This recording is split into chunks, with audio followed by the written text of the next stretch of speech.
ये क्या है? मुझे समझ नहीं आ रही, क्या हमने ये शो ऑफ के लिए किया था? करीम, ये देखो सोशल मीडिया पे क्या चल रहा है। इनकी बातों की परवाह मत करो। जितने लोग प्यार करते हैं ना, उतने ही लोग हसद करने वाले होते हैं। इंसान को अपने आप को जानना जरूरी है, क्योंकि यही सबसे इम्पोर्टेंट है। हमने आज जिन लोगों को खाना खिलाया वो हमसे खुश हैं। हमें उन्हें खुश करना था। इधर आओ मेरे पास। हाँ, वो सब तो ठीक है, मगर पता नहीं क्यों मुझे अजीब सा लग रहा है। लेकिन एक अच्छी बात हुई है कि लोग ये देखकर खुश बहुत होंगे। तुमने देखा ना, लोग गुर्बत और भूख से कितने परेशान हो रहे थे। हाँ, बेहतर होगा कि तुम इतनी तवज्जो अम्मी पर दो, वो तुम्हारे लिए इम्पोर्टेंट है। बात सुनो करीम, इधर आओ। हाँ आयशा, हमें एक्टिंग करनी है, ओवर एक्टिंग नहीं करनी। देखो, मैं जो कहती हूँ तुम्हें वो करना होगा। हाँ, तुम्हारी आंखों के गिर्द स्याह हल्के होंगे। मैं मेकअप के जरिए, मेरा मतलब है ब्लैक और पर्पल लिपस्टिक से तुम्हारे डार्क सर्कल्स बनाऊंगी। जानते हो फिर क्या होगा? एक तो तुम सबको थके थके और अपसेट लगोगे, ऊपर से मैं तुम पे दबाव डालूंगी, ठीक है ना? और सबको ये लगने लगेगा कि तुम एक मजलूम आदमी हो। मतलब मुझे परेशान और थका हुआ लगना चाहिए। मुझे सचमुच ऐसा ना बना देना। जरा ध्यान से, कहीं मुझे डराने धमकाने की और तंग करने की एक्टिंग करते करते तुम सचमुच ऐसी ना बन जाना। कुछ भी हो सकता है। करीम, मेरी बात सुनो, मैं वाकई तुम्हारी आंखों में लगा दूंगी ये। तुम ऐसा नहीं करोगी क्योंकि मेरी आंखें खूबसूरत हैं। तुम्हारी आंखें? तुम्हारी आंखें खूबसूरत है, ये किसने कह दिया तुमसे? वो कौन है जिसने तुम्हें इस खुशफहमी में मुब्तला कर दिया? यकीन करो करीम, इससे बड़ा झूठ मैंने आज तक नहीं सुना कि तुम्हारी आंखें खूबसूरत है। ये तुम्ही ने कहा था? कब? मैंने कब कहा था? अरे हाँ सॉरी, मुझे याद आ गया। उस दिन तुम होश में नहीं थी पूरी तरह से। उस दिन के लिए तुम्हारा शुक्रिया कि तुमने नशे में मेरा ख्याल किया, मगर बार बार याद क्यों करवाते हो? काश कि तुमने जो सब बातें की थी वो याद आ जाए। अच्छा, अब थोड़ा करीब आओ, आंखें ऊपर करो। हाँ, ये इनर कॉर्नर्स बिल्कुल ठीक हो गया।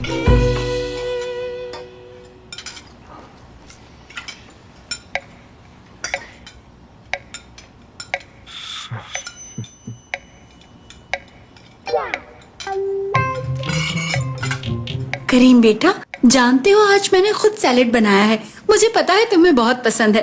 चलो खाओ, शाबाशी से खाओ। आपका बहुत शुक्रिया अम्मी, लेकिन मुझे भूख नहीं है। वैसे बेटा तुम ठीक तो हो? जी मैं ठीक ही हूँ। एक तो मुझे तुम्हारी बातों की समझ नहीं आती। आपने देखा मोहसिन बाबा, इनके जो दिल में आता है ये वही करते हैं। अब मैं इनसे कहूँगी खाना खाने के लिए, लेकिन ये मेरी बात नहीं मानेंगे। क्या करूँ, मुझे तो कुछ बताता नहीं। मैंने कहा करीम खाना खा लो, कहते हैं नहीं खाऊंगा। आयशा बेटी, ये सब क्या है? तुम अपने मियाँ से पूछे बगैर ये सब कैसे कह सकती हो? मेरे ख्याल से सबसे पहले तुम्हें पता होना चाहिए कि आखिर तुम्हारे शौहर का प्रॉब्लम क्या है। करीम बेटा, जरा मेरी तरफ देखो। मेरे अल्लाह, ये क्या हो गया? तुम्हारी आंखों के गिर्द काले हल्के पड़ गए हैं। क्या तुम सोते नहीं हो मेरी जान? कुछ नहीं हुआ मुझे अम्मी, बस मैं 1-2 घंटे ही सो पाया हूँ। उफ मेरे अल्लाह। बेटा तुम इतनी कम नींद लेते हो, ये अच्छी बात नहीं है। उफ करीम, प्लीज खाना खा लो, वरना ये सब सोचेंगे कि शायद ये मेरी वजह से है।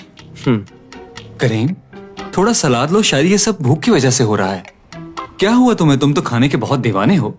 ये सलाद ट्राई करके देखो, ये बहुत टेस्टी है। हाँ ट्राई करो। चलो मेरा बेटा, थोड़ा सा खा लो ना। कोशिश करता हूँ। भूख तो बहुत ज्यादा लगी है यार, लेकिन खुद पे कैसे काबू रखूं, कैसे संभालूं खुद को।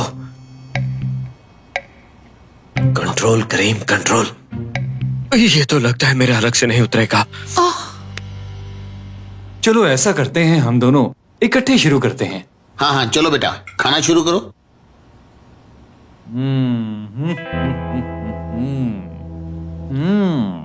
समीर को देखो कैसे खा रहा है। खाओ खाओ खाओ। नहीं बेटा, भाई को देखो कैसे वहशियों की तरह खा रहा है। तुम भी थोड़ा खा लो ना। अपनी अम्मी की बात नहीं मानोगे, भूखे पेट नहीं सोना चाहिए। मैं भूखा रह सकता हूँ अम्मी, पर ये नहीं पता कि कितनी देर। मगर मैं भी क्या करूँ, मेरा दिल ही नहीं कर रहा कुछ खाने को। तुम लोगों के साथ प्रॉब्लम क्या है बेटा? एक हफ्ते से तुम और आयशा अजीब सा बर्ताव कर रहे हो। तुम्हारे दिमाग में जरूर कुछ गलत चल रहा है आयशा, जिसकी वजह से ये सब हो रहा है। मैंने जो महसूस किया वो सबके सामने कह दिया। ये तुमने खाने के टेबल पे कैसी बातें शुरू कर दी? ऐसी बातें क्या तुम्हें यहाँ करनी चाहिए हुरिया? आखिर तुम प्रेग्नेंट हो। ये बातें सुन के मेरी तो भूख ही खत्म हो गई है। करीम, अब खाना खा लेना, क्योंकि सब लोग फिर यही समझेंगे कि तुम मेरी वजह से भूखे रहे हो। बाबा जान, आप सब लोग अब खाना खाइए, मैं जा रही हूँ। शुक्रिया।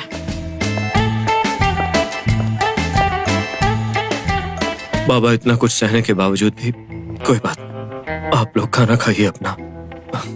आप लोग चाहे जो कुछ करना है वो करें, मुझे अकेला छोड़ दें बस।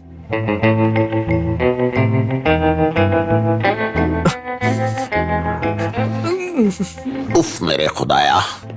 करीम ऐसे नहीं मानेगा, मुझे आयशा से बात करनी होगी। क्या हो गया मेरे बच्चे को? लो, हो गया खाना सबका? हाँ। रज़ा, मैं तो आपकी और आपकी अम्मी की मोहब्बत से तंग आ चुकी हूँ। वो हर बार इसी तरह रोती रहती हैं और आप इस तरह परेशान हो जाते हैं जिस तरह के 5 साल का कोई बच्चा हो। मेरी जिंदगी अजाब हो गई है। अरे नजमा, तुमने देखा नहीं अम्मी कितनी दुखी हो गई थी? नहीं, वो दुखी नहीं थी, वो तो खुश हो रही थी कि उनका दामाद उनको नया अपार्टमेंट लेकर दे रहा है। खुशी से झूम रही थी वो। ऐसा कुछ भी नहीं होगा। अच्छा छोड़े, करीम से कहे कि हमें भी कहीं पर शिफ्ट करवा दे। तुम्हें लगता है मैं ऐसा करूंगा? बिल्कुल भी नहीं करूंगा। रज़ा, वहाँ रहने में आखिर बुराई क्या है? आप तो यही चाहते हैं कि मैं सारी जिंदगी नौकरानी बनकर रहूं। जरा एक बार सोचिए ना रज़ा कि जब हम वहाँ पर जाएंगे तो क्या ठाठ होंगे हमारे। हर कोई हमारी तरफ ही देखेगा। नौकर मुझसे कहेगा, उठिए ना नजमा मैडम, उठकर चाय पी लीजिए। लेकिन जो मैं सोच रही हूँ वैसा होगा नहीं, क्योंकि नजमा तो राज करने के लिए बनी ही नहीं। नजमा को तो काम करने हैं नौकरों की तरह। ये कैसी बातें कर रही हो नजमा? उन्होंने भी तुम्हारा साथ दिया है। तो रज़ा, मेरा भी एहसान मानिए जो मैं उनको बर्दाश्त करती हूँ। देखो नजमा, मैं उन्हें हरम के सहारे छोड़कर जा रहा था, मगर अब मुझे उस पर भी बिल्कुल भरोसा नहीं है। तुम खुद बताओ वो अकेली कैसे रहेंगी? मैं अपनी अम्मी को किसी सूरत नहीं छोड़ूंगा नजमा। हाँ तो फिर ठीक है, आज से आप भी अकेले ही सोएंगे। ये क्या बात हुई? हाँ जी, यही बात है और यही होगा। चलिए उठिए यहाँ से, जाइए तुम क्या कर जाइए, रही हो कहीं और नज़मा? जाकर सोइए। जाइए। इस घर में रहते हुए आप और मैं एक बिस्तर में नहीं सोएंगे, ये बात अपने जहन में रख लें। हाँ।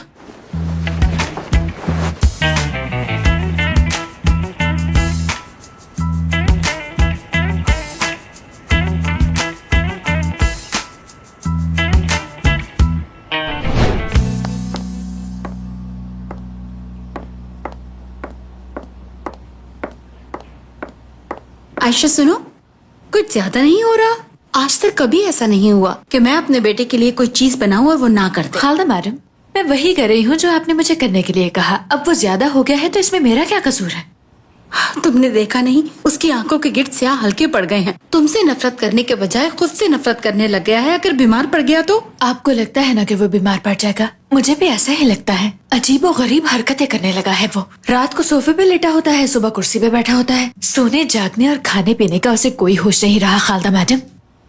वैसे मुझे लगता है हम जो चाहते थे वही हो रहा है। हम ठीक चल रहे हैं शायद। जानती हूँ खालदा मैडम कि आप यकीन नहीं करेंगी, लेकिन सच्चाई यही है। और वो सच्चाई ये है कि मैं करीम की पहली मोहब्बत हूँ और वो मेरी पहली मोहब्बत है, और इस बात का हम दोनों में से कोई भी इनकार नहीं कर सकता। जानती है मैं क्यों भूखी रही? क्योंकि करीम ने कुछ नहीं खाया। जो तकलीफ वो महसूस करता है वही तकलीफ मैं भी महसूस करती हूँ। जानती है आपके बेटे की मेरी जिंदगी में क्या अहमियत है? जब करीम को मुझ पे गुस्सा आता है तो मुझे खुद पर उससे भी ज्यादा गुस्सा आता है। ये प्यार नहीं तो और क्या है? उसकी खुशी में मैं उससे ज्यादा खुश होती हूँ। मानती हूँ ये सब हमने अपने फायदे के लिए शुरू किया, लेकिन कब ये ड्रामा करते करते हम दोनों को सच में प्यार हो गया पता ही नहीं चला। खालदा मैडम, आपका प्रॉब्लम कुछ और है। आप पुराने करीम और आयशा देख रही हैं। आज हम बदल चुके हैं। हम दोनों प्यार करते हैं। आज हम इकट्ठे रहना चाहते हैं, मगर आप ऐसा नहीं चाहती। आपके कहने पर हम अलग तो हो जाएंगे, मगर शायद जिंदा न रह पाए।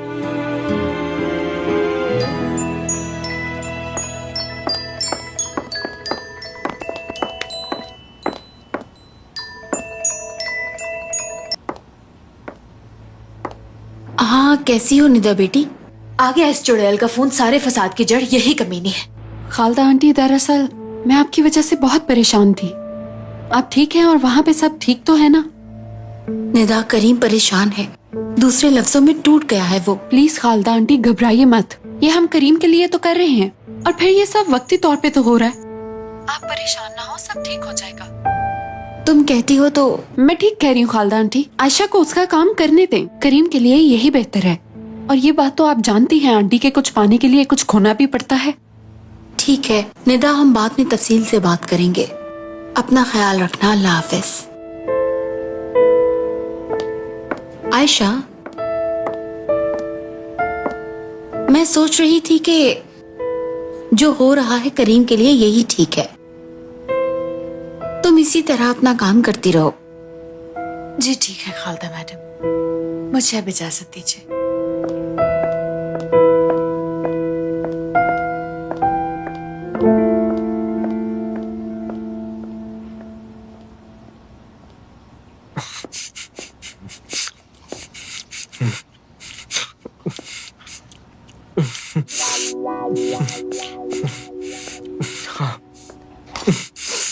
क्या यहाँ पे चॉकलेट बिस्किट कुछ भी नहीं है?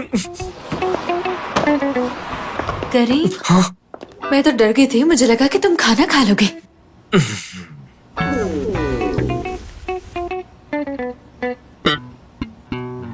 अब तुम्हें जवाब मिल गया। हर चीज होने के बावजूद मैंने कुछ नहीं खाया। क्या तुम जानना नहीं चाहोगे कि तुम्हारी अम्मी ने क्या कहा? मुझे तजस्सुस तो है, लेकिन अगर अब तुम मुझे बताओगी तो उसका कोई फायदा नहीं होगा, क्योंकि मुझे लगता है कि मेरा शुगर लेवल बहुत बुरी तरह गिर तुम गया। आओ, बैठो यहाँ। करीम होश अरे में नहीं आओ। यार, मैं बिल्कुल ठीक हूँ। कितनी बुरी तरह से चिल्लाना पड़ा मुझे। चलो यहाँ बैठो। लेकिन यार मैंने सुबह से सिर्फ वही सूप पिया हुआ है और मुझे चक्कर आ रहे थे टेबल पे बैठे हुए। हाय, यकीन करो मेरे मुंह में पानी आ रहा था सब कुछ देख के। मेरा पसंदीदा खाना मेरे सामने था आयशा और मैंने बर्दाश्त किया। मैं समझ गई हूँ, तुम यहाँ बैठो, मैं किचन से कुछ खाने के लिए लाती हूँ तुम्हारे मेरे लिए अगर कोई और चीज नहीं मिलती तो सिर्फ चिकन और दही ले आओ प्लीज, खुदा के लिए। मेरे हाथ कांप रहे हैं। मुझे लगता है कि अगर मैंने वक्त पे नहीं खाया तो मैं मर जाऊंगा। ठीक है करीम, परेशान मत हो, मैं जाके देखती हूँ तुम्हारे लिए। ठीक है प्लीज। मेरे पर्स में बिस्किट्स पड़े हैं, मेरे वापस आने तक वो खा लो। क्या तुम सच कह रही हो? शुक्रिया। हम अगर तुम्हें कोई देख ना ले इसलिए जरा छुपा के लाना सबसे। अच्छा ठीक है।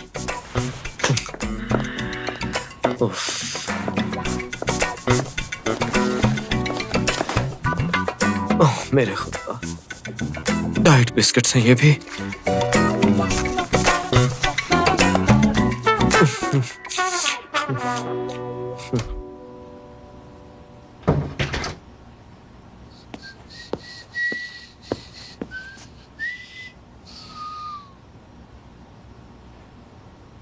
हुरिया, हुरिया, मुझे तुम्हें कुछ बताना है।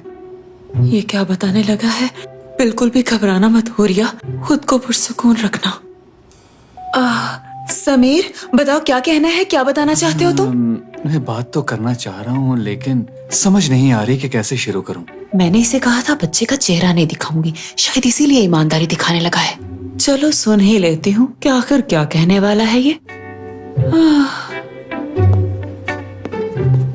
समीर डार्लिंग, जो भी तुम्हारे दिल में है कह दो। मैं तुमसे सिर्फ सच सुनना चाहती हूँ और कुछ नहीं। दरअसल बात यह है कि हुरिया, मुझे वो एलब चाहिए। इस किस्म की दवा इसको क्यों चाहिए? क्या ये कुछ अरसे के लिए अपने आप को संभाल नहीं सकता? और मांग भी मुझसे रहा है। ओह समीर, क्या करूं तुम्हारा। तो तुम्हें वो दवा चाहिए, लेकिन क्यों चाहिए? बताओ ना समीर, तुम्हें क्या जरूरत आन पड़ी उस दवा की? दरअसल मुझे नहीं चाहिए, एक दोस्त को जरूरत है, उसके लिए लेनी है। मेरी बात सुनो हुरिया, वो दवा उसे बहुत जरूरी चाहिए। उसने बहुत इलाज करवाया लेकिन कहीं से कोई फर्क नहीं पड़ा उसे। अब भी बीमारी पड़ा है बेचारा। और फिर मुझे याद आया, हमने ये दवा करीम को भी यूज करवाई थी और उसे फर्क भी पड़ा था। मेरा दोस्त मेरे पास आया और मुझसे कहने लगा, समीर भाई मेरी मदद करो यार। मैंने कहा इसमें कौन सी बड़ी बात है, मैं अपनी हुरिया से कहूंगा और वो दवा बना देगी। हमारी थोड़ी सी मदद करने से अगर किसी का भला हो जाए तो इसमें क्या बुरा है। दुआएं देगा वो हमें, और मुझे यकीन है मेरी जान तुम ना नहीं करोगी। कितनी चालाकी के साथ मेरी तारीफ करके मुझसे दवा बनवाना चाहते हो। तुम फिक्र मत करो समीर, तुम्हें तो मैं ऐसी दवा दूंगी कि तुम याद रखोगे समीर। समीर मेरी जान, तुम परेशान मत हो, मैं तुम्हारा काम कर दूंगी।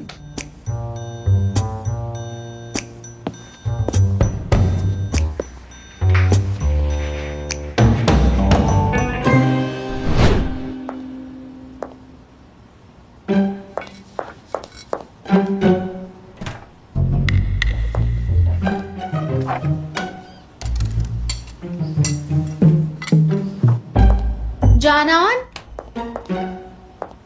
जानान। ओ मेरे अल्लाह, मैं क्या करूं इस कमबख्त जानान का। जब भी मुझे जरूरत होती है ये गायब हो जाती है। एक तो मेरा गला खराब है, ऊपर से चीखें मरवा रही है मुझसे। वैसे 24 घंटे मेरे पास होती है और जरूरत के वक्त दफा हो जाती है कहीं। आयशा,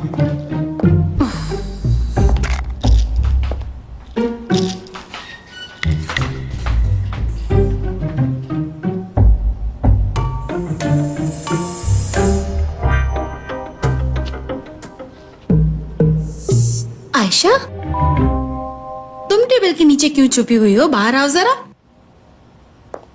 बाहर तो बहुत बढ़ चढ़कर बातें सुना रही थी कि अगर मेरे शौहर को भूख न लगे तो मुझे भी भूख नहीं लगती, और यहाँ देखो छुप छुप कर खा रही हो।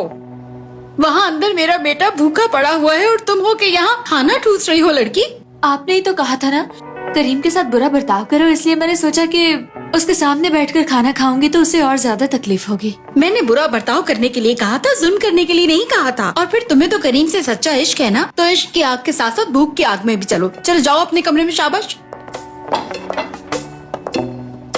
क्या आप वाकई चाहते हैं कि मैं उसके सामने बैठ के खाना ना खाऊं? तुम अभी तक गई नहीं?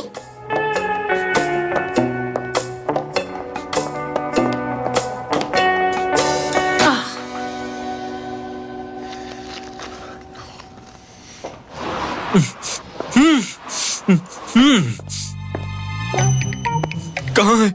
जानते हो, मैं फ्रिज से खाना निकालकर तुम्हारे लिए ला ही रही थी कि अचानक खालदा मैडम वहाँ आई और उन्होंने मुझे पकड़ लिया। मत कहो ऐसा। यार ये सच है। तुमने कहना था कि मैं करीम के सामने बैठ के खाऊंगी, उसे तंग करूंगी, सताऊंगी उसे। जानते हो करीम, मैंने उन्हें बिल्कुल यही कहा था। हमारे ख्यालात कितने मिलते हैं। हाँ, मुझसे हाथ भी नहीं उठाया जा रहा। यकीन करो, मुझे लगता है कि अगर मैं खड़ा हूँगा तो मुझ में चलने की हिम्मत भी नहीं है आज। बहुत कमजोरी है। तो फिर क्या कहते हो, बाहर चले? नहीं नहीं, मेरा दिमाग दही और चिकन पर अड़ा हुआ है। अम्मी खाना बहुत कम पकाती है, मगर उन्हें मेरी कमजोरी पता है, उन्हें मेरी पसंद मालूम है। फिर तो एक ही रास्ता बचता है करीम, या तो किचन में जाके कोशिश कर लो, या फिर सुबह तक सब्र करो और भूखे ही सो जाओ।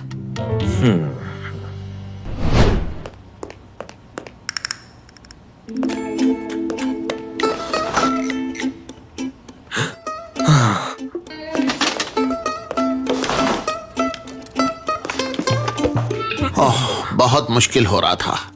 भूखे पेट सोया ही नहीं जा रहा था। कभी सीधी करवट ले रहा था, कभी उल्टी, और आखिरकार भूख कंट्रोल नहीं हुई तो मैं किचन में आ गया। हाय हाय, देखो बेटा, तुम भूखे हो, मैं तुम्हारे सामने खाना नहीं चाहता था, मगर मेरी मजबूरी है। मेरा ब्लड प्रेशर लो हो जाता है, तुम समझते हो ना, इसलिए मुझे ये सब खाना होगा। नहीं बाबा, मैं तो पानी पीने के लिए आया था यहाँ पे।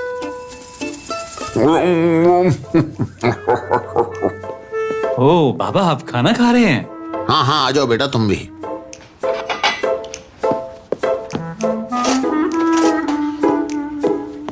अरे करीम, तुम भी खाओ ना। हाँ हाँ, आ जाओ करीम, तुम भी खाना खा लो हमारे साथ। नहीं नहीं, मैं वो धोखा खा चुका हूँ बहुत बार, इसलिए कुछ और खाने की हिम्मत नहीं है मुझ में। खाओ खाओ समीर। ये तो देखने में ही बहुत लजीज लग रहा है। भूख चमक उठी है ईमान से बाबा। खुदा नसीब करे। हाँ, ये वाकई बहुत लजीज है। समीर, तुम ये सब खा लो, वरना ये मैं खा जाऊंगा।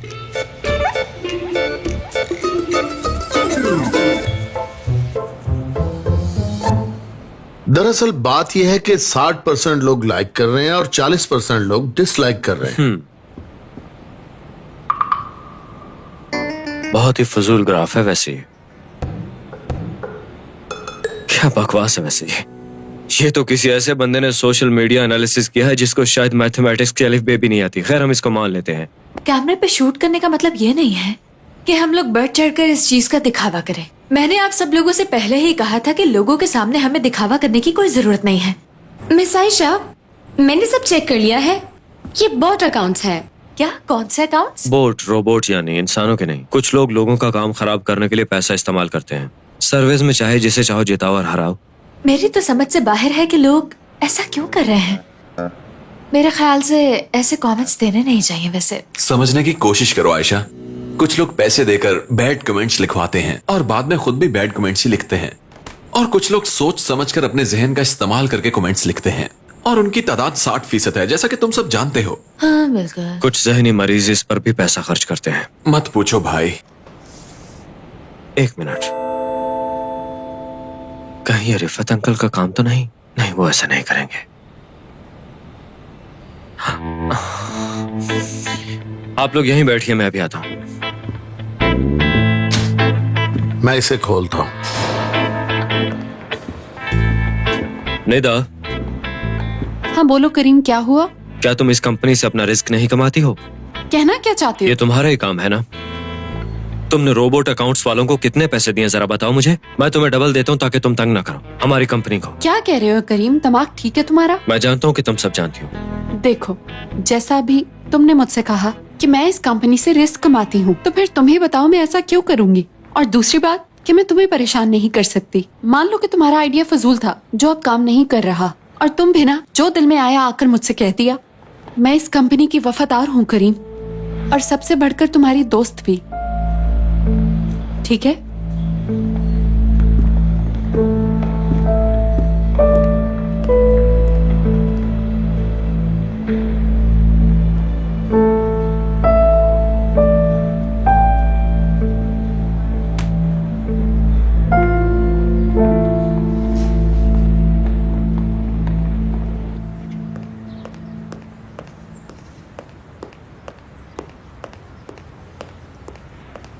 ओह, तुम यहाँ क्या कर रहे हो? ये तुम्हारा घर नहीं। अरे कादर भाई, गुस्सा क्यों हो रहे हैं? एक काम से आया हूं आपके पास। मैं ग्राहक बन के आया हूं यहाँ।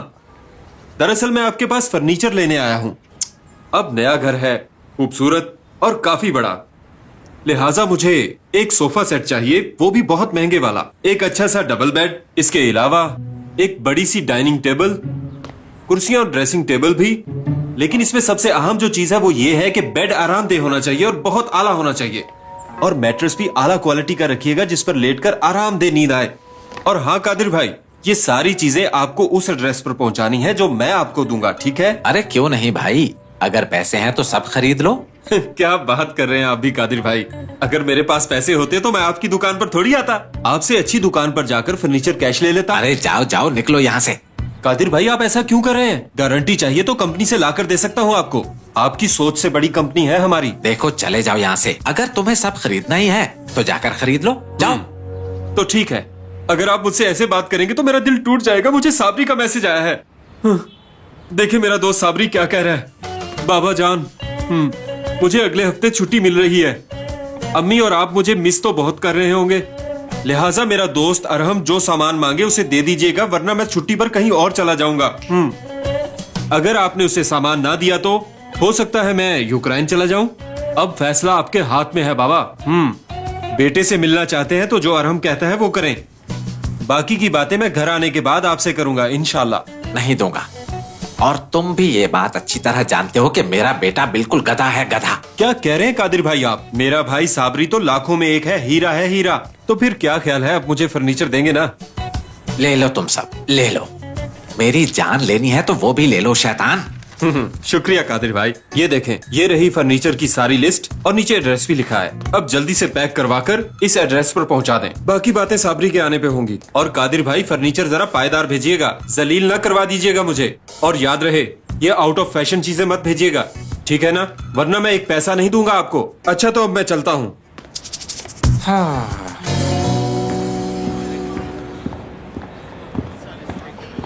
समीर साहब, ये डॉक्यूमेंट्स फैक्ट्री से आए थे जिनको डिजिटल करवाना था, क्या ये आपको चाहिए? हाँ, ये मुझे चाहिए। आप कहे तो मैं नहीं डिजिटल करवा दूं।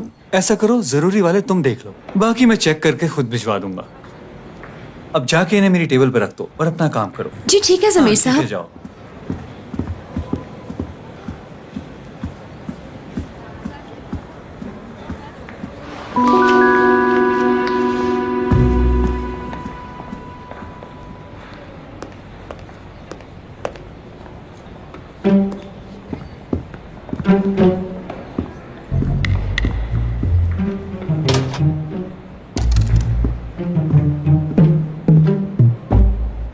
हाँ, आप ले आए समीर भाई। बोलो।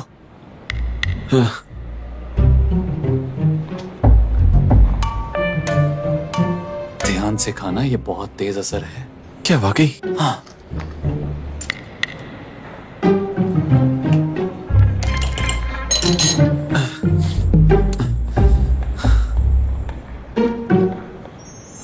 ये क्या?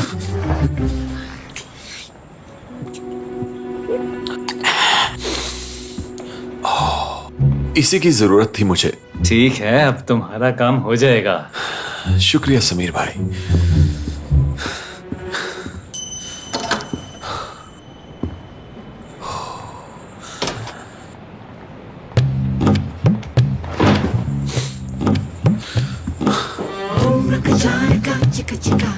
ये क्या?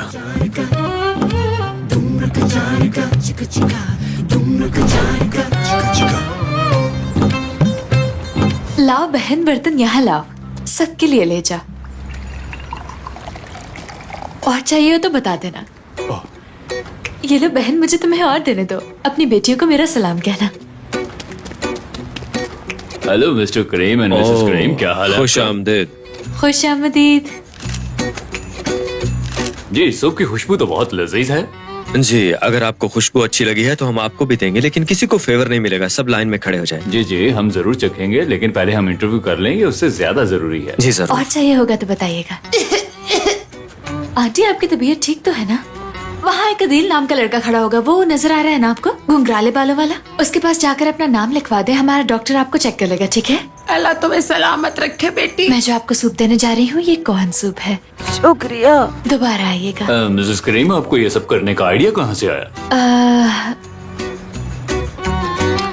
आयशा एक्चुअली बिजी है, सूप बांट रही है, तो मैं ही जवाब देता हूँ आपको। ये काम आयशा के मरहूम बाप से चलता आ रहा है। अंकल ने अपनी जवानी से ये काम शुरू किया था, तो जैसे आप लोग जानते हैं कि मोदोमो भी इस तरह के समाजी कामों में बहुत पेश होती है, इसलिए हमने कोशिश की कि आयशा के खानदान के और हमारी कंपनी के चैरिटी काम अगर मिल जाते हैं तो सबके लिए अच्छा ही होगा। ये मुझे उम्मीद है कि इससे बहुत से लोगों की मदद होगी, बहुत से लोग खुश होंगे, और हम ये काम किसी दिखावे के लिए नहीं कर रहे हैं। आप इनसे ही सवाल करते रहेंगे, मुझसे भी कीजिए ना। ठीक है, आपसे पूछते हैं।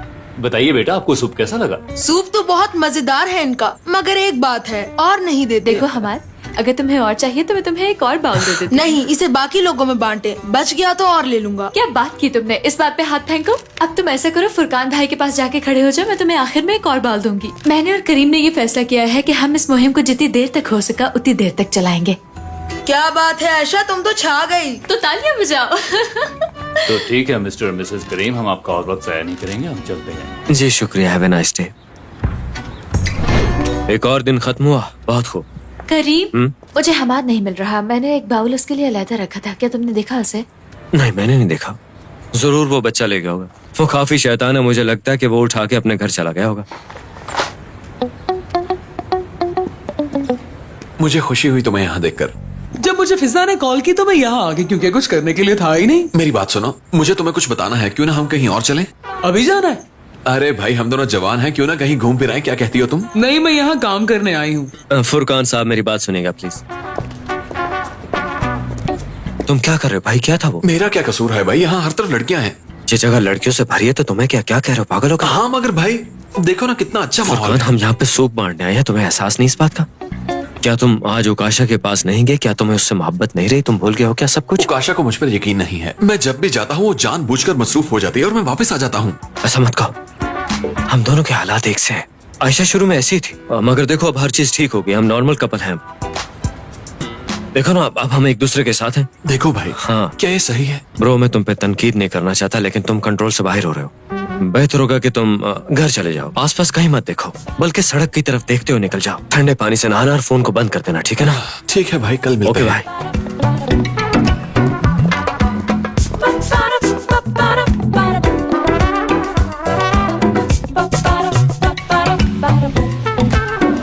तलाक की डेट जल्द पता चल जाएगी, बहुत जल्द फैसला हो जाएगा। फिर आयशा को हर कीमत पर ये घर छोड़ना ही होगा। अरे निदा बेटी, वो ऑफिस में तो साथ ही होंगे ना, और फिर आयशा कंपनी के लिए काम भी अच्छा कर रही है। वो सिर्फ काम की हद तक साथ होंगे। खालदा आंटी, आप परेशान मत हो। अभी आप आयशा को यहाँ से निकालने का सोचिए, बाद में क्या करना है देख लेंगे। आयशा करीम की जिंदगी से निकल गई तो आपकी परेशानी खत्म। कभी कभी मैं सोचती हूँ कि हम लोग ये ठीक कर भी रहे हैं या नहीं। आपको ऐसा क्यों लग रहा है आंटी? हम बिल्कुल ठीक कर रहे हैं।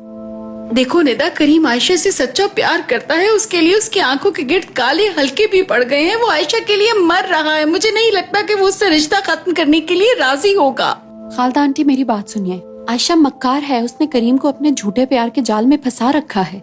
आपसे झूठ बोला है उसने, और अपने घर वालों से भी झूठ बोला। आप ये नहीं जानती आंटी, वो अपने मुफाद के लिए किसी के साथ कुछ भी कर सकती है, और ये रिश्ता भी दोनों ने अपने मुफाद के लिए कायम किया था। चलो मान लेते हैं कि ये रिश्ता दोनों ने अपने फायदे के लिए कायम किया था, लेकिन अब वो दोनों सच्ची मोहब्बत करने लगे हैं। देखिए आंटी, ऐसा हरगिज नहीं है। आयशा कभी भी हार मानने वाली नहीं। बज़ाहिर वो वही करेगी जो हम कहेंगे, लेकिन इस बार हम कोई गलती नहीं करेंगे और ना ही उसे कोई मौका देंगे। ठीक है नहीं देंगे, लेकिन तुम जानती हो ना मेरे लिए सबसे जरूरी क्या है? मेरे लिए सबसे जरूरी है करीम की खुशी, और उसके लिए मैं कुछ भी कर सकती हूँ। आप तसल्ली रखिए आंटी, मेरे लिए भी सबसे अहम चीज करीम की खुशी है और कुछ भी नहीं। आप बस परेशान ना हो।